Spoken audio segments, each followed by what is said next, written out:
நேர்களே, மத்திய கிழக்கினுடைய போர் சூழல் அமெரிக்காவினுடைய உச்சபட்ச அரசியலுடைய கடைசி வடிவமாக இருக்கிறது.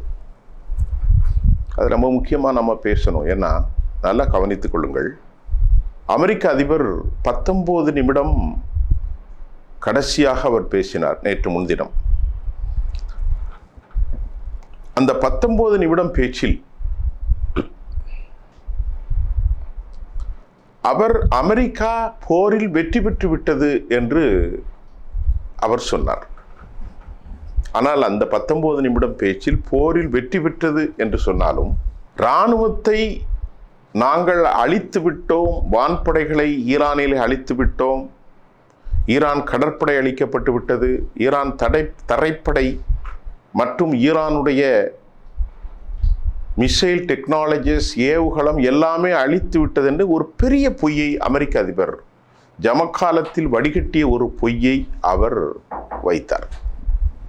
இந்த பொய்களுக்கு அளவே இல்லையா என்கின்ற அளவிற்கு உலகத்தில் இவ்வளவு கோடி மக்கள் நேரலையிலே பார்த்து கொண்டிருக்கிறார்களே என்பதை கூட அவர் கவலைப்படவில்லை. அந்த அளவிற்கு ஆழமான வடிகட்டிய ஒரு பொய்யை அவர் சொல்வது எப்படி அவருக்கு தைரியம் வந்தது? பெரிய நிர்வாகமாச்சே அமெரிக்காவினுடைய தொலைக்காட்சி அப்படின்னு எதை பற்றியும் கூட டசன்ட் கேர் அபவுட் இட்ஸ், அதை பற்றி ஒரு சிறிய கவலை கூட அவருக்கு இல்லை. ஆனால் அவருடைய நடவடிக்கைகள் இன்றைக்கு பார்க்கிற போது அமெரிக்கா விரக்தியின் உச்சியில் சென்று விட்டது. அமெரிக்காவினுடைய இந்த விரக்தியின் உச்சிக்கு அவர் சென்றதுனால என்ன செய்வதென்று தெரியாமல் அவர் தடுமாறுகிறார். அவர் ஒரு விஷயத்தை சொன்னார் பாருங்க, கற்காலத்திற்கு நாங்கள் ஈரானை கொண்டு சென்று விடுவோம். அவர் சொன்னது நடக்க ஆரம்பித்தது, அவர் ஆரம்பித்து விட்டார். ஏனென்றால் நீங்கள் கொஞ்சம் சிந்தித்து பாருங்கள், தோல்வி அடைந்தவன் எந்த எல்லைக்கும் செல்வான். அமெரிக்க அதிபர் அந்த இராணுவத்தை தாக்குதல் நடத்த சொன்னார்கள். விமானம் மூலம் அவர்கள் எதை தாக்கினார்கள் என்று சொன்னால் மிகப்பெரிய பாலத்தை குண்டு போட்டு தாக்கி அழித்தார்கள். மிகப்பெரிய பாலத்தை, ஈரானில் மக்கள் பயணிக்கக்கூடிய அந்த பாலத்தை குண்டை போட்டு அழித்து பெரும் சாதனை செய்ததாக புகழாரம் சூட்டி கொண்டு திரிகிறார்கள். இந்த அளவிற்கு மனிதர்களும் சாமானியர்களும் பயன்படுத்தக்கூடிய ஒரு கட்டமைப்பை தாக்கக்கூடிய அளவிற்கு அமெரிக்கா கீழே இறங்கி வந்து விட்டது. ஏன்னா அவனுக்கு என்ன செய்யறதுன்னு தெரியல. டைம்ஸ் நாளிதழ் ஒரு செய்தியை வெளியிட்டிருந்தது. அந்த செய்தி அமெரிக்காவில் பரபரப்பை ஏற்படுத்தி இருக்கிறது. அவர்களுடைய திட்டங்களை பற்றி சொல்லுகிற டைம்ஸ் நாளிதழ் வெனிசுலாவில் நடாத்திய அந்த துணிச்சலும் அந்த வடிவத்தையும் தவறுதலாக இவர்கள் ஈரானிலே முன்னெடுத்ததின் காரணமாக, திட்டமிடாமல் அவர்கள் இறங்கியதின் காரணமாக இது போன்ற செயல்கள் இவர்களுக்கு மிகப்பெரிய பின்னடைவை ஏற்படுத்தி இருக்கிறது என்று டைம்ஸ் சுட்டிக்காட்டியிருக்கிறது. இது மட்டுமல்லாமல் பீட் ஹெர்ட்ஸ் போன்றவர்கள் இந்த போர் ஆரம்பித்த பிறகு ஈரானுடைய தாக்குதல் வலிமையை கண்டு அச்சமுட்டு போனார்கள் என்றும் டைம்ஸ் மேகசின் நாளிதழ் சுட்டிக்காட்ட தவறவில்லை. ஆக வழி தெரியாமல் சிக்குப்பட்டு கொண்ட அமெரிக்காவின் தலைமையும் அமெரிக்காவினுடைய டிஃபென்ஸ் செக்ரட்டரி பீட் ஹெர்ட்ஸ் மற்றும் வெளிவிவகாரத்துறை மார்க்கோ ரூபியோ போன்றவர்கள் இன்றைக்கு தடுமாற்றம் அடைந்த நிலையிலே, விரக்தி அடைந்த நிலையிலே, வேதனையின் உச்சிக்கு சென்ற நிலையில் 19 நிமிடத்தில் அவர் பேச்சை முடித்து கொண்டது மட்டுமல்ல, நேற்று சொன்னேன், இன்றைக்கு அவர்கள் வேலையை ஆரம்பிச்சிட்டார்கள். தாக்குதல் நடவடிக்கைகளை தாக்குதல்ல அவர்கள் பெரிய விஷயத்தில் ஒன்றும் தாக்கலை. அவங்க தாக்கி இருக்கிறது என்ன அப்படின்னு பார்த்தோன்னா வேற ஒன்றும் இல்லை, மக்கள் பயன்பாட்டில் மிக வலிமையாக பயன்படுத்தப்படும் பாலத்தை தாக்கியிருக்கிறார்கள். இதுதான் கட்டமைப்பு. சொல்லிட்டு இன்னைக்கு அமெரிக்க அதிபர் சொல்கிறார், நாங்கள் பாலத்தை தாக்கிவிட்டோம். இது பெரிய சாதனை பாருங்க. கொஞ்சம் கூட அவர்களுக்கு ஒரு இது இல்லை. இவ்வளவு பெரிய இராணுவ ஒரு பாலத்தை அழிச்சது பெரிய சாதனையா? இன்னும் நிறைய தாக்க போகிறோம். தாக்கிவிட்டு இனி என்ன செய்வோம்? அவர்களை ஒரு ஒப்பந்தத்துக்கு வர செய்வோம். சரி, இன்றைக்கு அவர்கள் மத்திய கிழக்கில் இருக்கும் மிக முக்கியமான தளங்களை குறிவைத்திருக்கிறார்கள். இதே போன்ற பாலங்கள், இதே போன்ற அமெரிக்காவினுடைய செயல்பாட்டு வடிவங்கள் இருக்கும் அமேசான் கம்பெனி தாக்கப்பட்டிருக்கிறது. டெசோஸ் தாக்கப்படும், டெஸ்லா தாக்கப்படும், ஐபிஎம் தாக்கப்படும், நிவிதா தாக்கப்படும், மைக்ரோசாஃப்ட் தாக்கப்படும். எல்லாமே இனி தாக்கப்பட போகிறது. உலகம் முழுவதும் அமெரிக்காவுடைய அமெரிக்காவுடைய நிர்வாகம் ஸ்தம்பிக்கக்கூடிய அளவிற்கு அவர்கள் இப்பொழுது தாக்கப் போகிறார்கள்.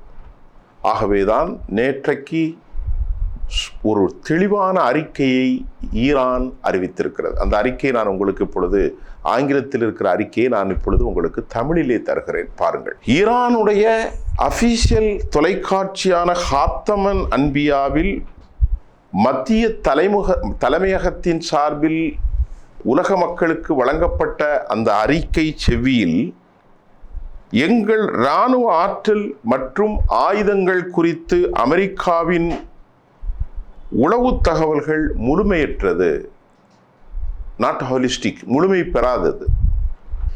எங்களின் உண்மையான ஆற்றலை பற்றி உங்களுக்கு எதுவும் தெரியாது. யாரை பற்றி சொல்றாங்க? அமெரிக்கர்களை பார்த்து.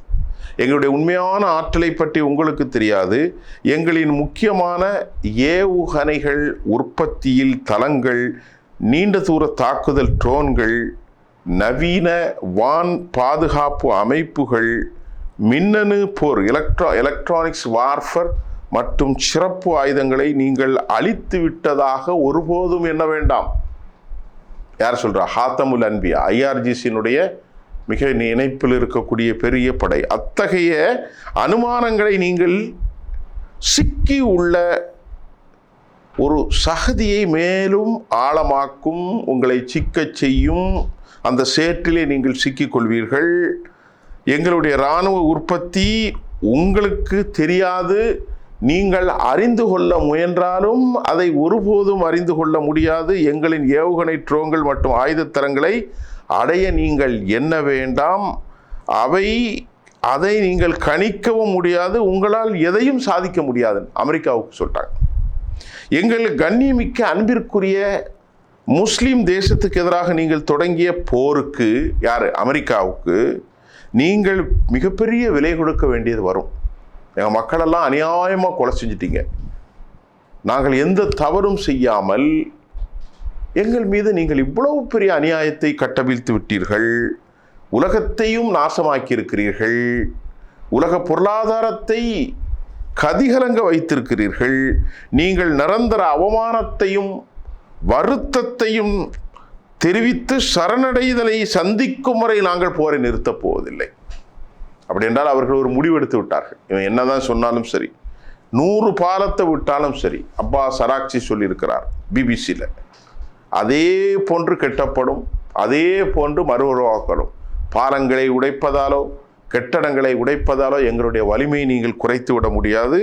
நீங்கள் பெற்ற கடுமையான அவமானம், அந்த அடிகளின் தொடர்ச்சியாக எங்களிருந்து மேலும் மேலும் மேலும் பேரழிவை நீங்கள் சந்திக்க வேண்டியது வரும். எதிர்பாருங்கள் என்று ஹாத்தமுல் அன்பியாயினுடைய அந்த தலைமையகம் என்பது ஈரானுடைய கட்டளையிடக்கூடிய மிக முக்கியமான அரசமைப்பு. இது ஈரான் இராணுவம் மற்றும் இஸ்லாமிய புரட்சி காவல் படையினுடைய இணைப்பாக நடவடிக்கைகள் ஐஆர்ஜிசி ஆகியவற்றுக்கும் இடையான ஒரு பெரிய வலுவான ஒரு ஆர்கனைசேஷன். ஆகவே நாட்டு மக்களுக்கு ட்ரம்ப் ஆட்டிய உரையில் ஈரானுக்கு எதிராக அவர்கள் பேசினார். அவர் என்ன பேசினார்? விரக்தியில், கட்டமைப்புகளை நாங்கள் சீரழிப்போம். இந்த இராணுவ நடவடிக்கையின் முக்கிய நோக்கம் நிறைவடையும் தருவாயில் உள்ளது. அவர் சொல்றாங்க நிறைவடையும் தருவாயில் உள்ளது என்று சொன்ன மாத்திரத்தில் ஈரான் அதற்கு மறுப்பறிக்கை சொல்லியிருக்கிறார். ஒருபோதும் நாங்கள் நிறைவடைய முடியாது. இதை சொல்றதை பார்த்தா ஈரான் ஏதோ செய்ய போறாங்க. அது ஒரு பெரிய தாக்குதலாக இருக்கலாம்.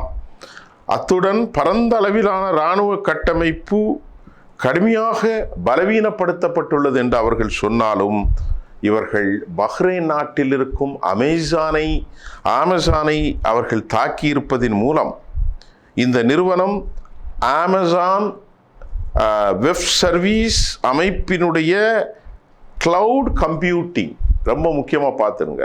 அமேசான் வெப் நிறுவனத்தின் கிளவுட் கம்ப்யூட்டிங் வேலைகளை வழங்கி வரும் முக்கியமான உட்கட்டமைப்பு தான் அமேசான் சேவைகள் பாதிக்கப்படும் அபாயம் இருக்கிறது. ஈரானும் இந்த தாக்குதல், பஹ்ரைனில் பல இடங்களில் தீ விபத்து ஏற்பட்டிருக்கிறது. இத்தகைய தாக்குதலின் மூலம் அமெரிக்க பொருளாதாரத்தின் முதுகெலும்பை நாங்கள் ஒடிக்கப் போகிறோம். ஈரானை கட்டுப்படுத்தவே முடியல அமெரிக்காவினால. டொனால்ட் ட்ரம்பினுடைய தலைமையிலான அரசாங்கத்தின் பணியை வைக்க ஈரான் திட்டமிட்டிருக்கிறது. நீங்கள் பாலத்தை உடைச்சிட்டீங்க, ரொம்ப சிறுமையாக போயிட்டீங்க, ரொம்ப கீழாக போயிட்டீங்க. நாங்கள் இதை மாதிரி பல பாலங்களை பல கட்டிடங்களை கட்டி போடுவோம். எங்களுக்கு மலைகளுக்கு கீழ் ஆழமான தகவமைப்பில் வைத்திருக்க நாங்கள் கிட்டே நீங்கள் நெருங்க முடியாது அப்படின்னு their open statement has been made. இன்னைக்கு 40 நாட்களோடு நாடுகள் இணைந்து யூரோப்பா போன்ற நாடுகள், இந்தியா போன்ற நாடுகள் எல்லாம் அடுத்த கட்ட நடவடிக்கைக்காக ஹெர்மூஸை அவர்கள் சரிப்படுத்தும் நடவடிக்கையில் ஈடுபடுத்தியிருக்கிறார்கள். அமெரிக்கா ஒருவேளை தோல்வியை ஏற்றுக்கொள்ள இயலாத சூழல் ஏற்பட்டதென்றால் அவர்கள் இன்னும் கார்ப்பரேட் குண்டுகளை வீசலாம் என்ற அச்சமும் ஏற்பட்டிருக்கிறது. அதற்கு இவர்கள் எவ்வாறு பதிலடி தரப்போகிறார்கள்? லட்சக்கணக்கான 70 லட்சக்கணக்கான அவர் சொல்கிறார், தரைப்போரை சந்திப்பதற்கு நாங்கள் தயார் என்கிறார் பக்கர் காலிபாப். நீ உள்ளே வா, என் நாட்டில் இருக்கிற 1 மில்லியன் இராணுவம், அதை தாண்டி 70 லட்சத்திற்கு மேற்பட்ட பொதுமக்கள் ஆயுதங்களோடு காத்திருக்கிறார்கள், எலும்பு கூட மிஞ்சாது என்று சொல்லப்படுகிறது. இப்படிப்பட்ட ஒரு நிலைக்கு இந்த உலகத்தை கொண்டு சென்று விட்டார்கள். இது தகுதியற்றவர்களிடத்தில் ஆட்சி சென்றால் இப்படித்தான் செல்லுமோ என்று எண்ணக்கூடிய அளவிற்கு ரொம்பவே சிறுமைப்படுத்தப்பட்ட ஒரு நிகழ்வாக அமெரிக்கா கீழே சென்று விட்டது என்பதை டைம் மேகசின்ஸுடைய, டைம் நாளிதழுடைய அந்த செய்தியினுடைய நாம் அறிந்து கொள்ள முடிகின்றது. விரக்தியின் உச்ச கட்டத்துக்குத்தான் இவ்வளவு பெரிய சூப்பர் பவர் பாலத்தை உடைப்பார்கள். அதெல்லாம் ரொம்ப சாதாரண விஷயம். ரெபல்ஸ் இருக்கிறாங்க பாருங்க, போராளிகள், இவர்கள் தான் பாலத்தை எல்லாம் தகர்ப்பார்கள். ஒரு பெரிய இராணுவம் எல்லாம் இந்த மாதிரி வேலைகள் செய்ய மாட்டார்கள். இராணுவ நிலைகளை தகர்ப்பார்கள், அணு ஆயுதங்களை நீங்கள் சொன்ன மாதிரி அப்படித்தான் செய்வார்கள். ஆனால் பாலத்தை தகர்ப்பது யார்? இந்த போராளி குழுக்கள், லோக்கல் குழுக்கள் தான் செய்வார்கள். அந்த அளவிற்கு என்ன செய்வதென்னு தெரியாமல் விரக்தியின் உச்சிக்கு அமெரிக்கா சென்றிருப்பதைத்தான் நாம் இதில் இந்த நிகழ்ச்சியினுடைய பார்க்க முடிகின்றது. இன்னும் அடுத்து வரும் நாட்கள் ரொம்ப கடினமான நாட்கள். இந்த போரின் நாட்கள், உலகத்தினுடைய செயல்பாடுகள் ஸ்தம்பிக்க போகக்கூடிய நாட்கள். யூரோப் நாடுகளோடு இணக்கமான போக்கை ஈரான் எடுத்திருப்பது ரொம்ப நல்ல விஷயம்.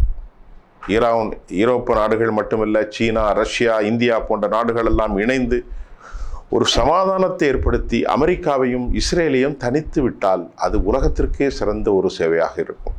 அதில் எந்த மாற்று கருத்தும் இல்லை. இந்த போர் இன்னும் முடிவடையத்தான் போகிறது என அமெரிக்காவே சொல்லிவிட்டார்கள். 2 வாரத்தில் நாங்கள் ஓடி போய்விடுவோம். இந்த ஓடி போவதற்கு முன்பு போர்க்களத்தில் அள்ளி கொண்டு போகிற கதையாக இவர்கள் உடைக்க பார்க்கிறார்கள். அதற்கு அவர்கள் பெரிய விலையை கொடுக்க வேண்டி இருக்குமென்னு ஈரான் சொல்லிட்டாங்க. அமேசான் பஹ்ரைன் தாக்குதல் முதற்படி இன்னும் நிறைய தாக்கத்தான் போகிறார்கள். உலகத்தை இந்த சீரழிவுக்கு கொண்டு வந்து விட்ட இவருக்குத்தான் நோபல் பரிசு கொடுக்க வேண்டும் என சிலர் கொக்கரித்து கொண்டிருந்தார்கள். இது உலகத்தினுடைய மாற்றத்தை காட்டுகிறது. இந்த போர் கண்டிப்பாக அமெரிக்காவுக்கு ஒரு பெரும் பாடத்தை மட்டுமல்ல, அமெரிக்கா இஸ்ரேலை தனித்து விட செய்யும். இனி எந்த காலத்திலும் அமெரிக்கா போரென்று போகாத அளவிற்கு அவருடைய ஆயுதங்கள்லாம் பெரிய அளவில் சரிவை ஏற்படுத்தும். F-35 இன்னைக்கு மறுபடியும் அடிச்சுட்டாங்க. இன்று காலையில் ஆயுதங்களில் இனி விற்பனை ஆகாது. பல ஆர்டர்கள் கேன்சல் செய்யப்படும். அமெரிக்காவுடைய ஆப்புகள், அமெரிக்காவுடைய ஆயுதங்கள், அமெரிக்காவுடைய ஏர் டிஃபென்ஸ் சிஸ்டம், அமெரிக்காவுடைய F-35 எல்லாமே இன்னைக்கு உருக்குலையும். போயிங் விமானங்கள் வரைக்கும் பாதுகாப்பட்டது என்ற ஒரு நிலைக்கு வந்து விட்டது. ஆக அமெரிக்கா இந்த போரை முடிக்கின்ற போது பெரும் சீரழிவிலே, பெரும் உளவியல் ரீதியாக பொருள் சிக்கலில் அவர்கள் நிற்பார்கள் என்பதுதான் உண்மை. மீண்டும் அடுத்த செய்தியோடு நான் உங்களை சந்திக்கின்றேன். நன்றி.